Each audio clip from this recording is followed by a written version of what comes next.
Ötən ilin avqustunda Azərbaycan prezidenti Özbəkistanda dövlət səfərində idi. Bu ilin iyulunda isə Özbəkistan lideri Azərbaycana dövlət səfərinə gəlmişdi. Bu qarşılıqlı səfərlər heç şübhəsiz ikitərəfli əlaqələrə əlavə tonus qazandırır. Azərbaycan prezidentinin Daşkəndə bu dəfəki səfəri isə Azərbaycan Mərkəzi Asiya əlaqələrinə yeni temp verəcək.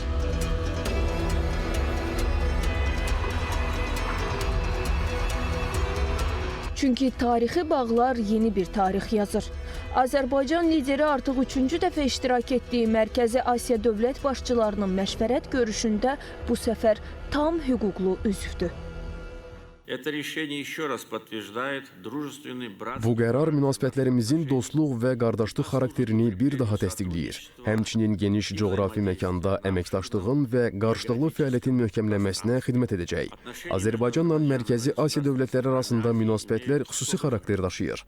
Bizi çox əsrlik ortaq tarix, mənəvi və mədəni irs, qardaşlıq, dostluq, həmrəylik birləşdirir. Biz bu əlaqələri nəinki qoruyub saxlamışıq, həm də onlara strateji tərəfdaşlıq xarakterinə malik olan yeni dinamika bəxş etmişik. Bu dinamikanı ilbəil artıran isə iqtisadi əlaqələrdir.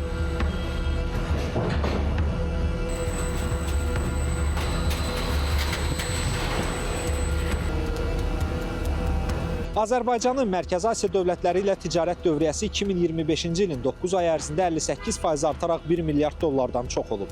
Təkcə Qazaxstanla ticarət dövriyyəsi cari ilin birinci yarısında 500 milyon dolları ötüb.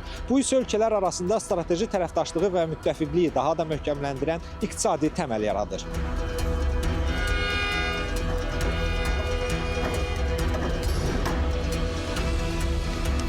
Yaxın zamanda illik 15 milyon ton yük ötürmə qabiliyyəti olan Zəngəzur dəhlizinin fəaliyyətə başlaması ilə bu təməl daha da möhkəmlənəcək. Bu layihə ilə Azərbaycan Asiya ilə Avropa arasında iki arteriyalı bir bağlanma nöqtəsi yaradaraq qitələr arası mərkəz rolunu oynayacaq. Lakin bütün bunlar öz yerində, ən dərin təməl isə əlbəttə ki, bir başqadır. Ben bugün gurur bilen oturdum ki, ikamız bir tilde gapirdik. Мы на одном языке говорили, и переводчикам yoktu, gördüler gibi. Biz bir kökdənik, yer üzündə sivilizasiyanın beşiyi, din, dil və mədəniyyətin birgə yaradıcılarıyıq. Atalarımız, soyumuz bir nöqtədə dayanır və kainat nə qədər dəyişsə, ayrı dövlətlər olsaq belə, Azərbaycanın Mərkəzi Asiyanın bir parçası elan edilməsi dünyaya mesajdır. Biz kimliyimizi heç vaxt unutmamışıq.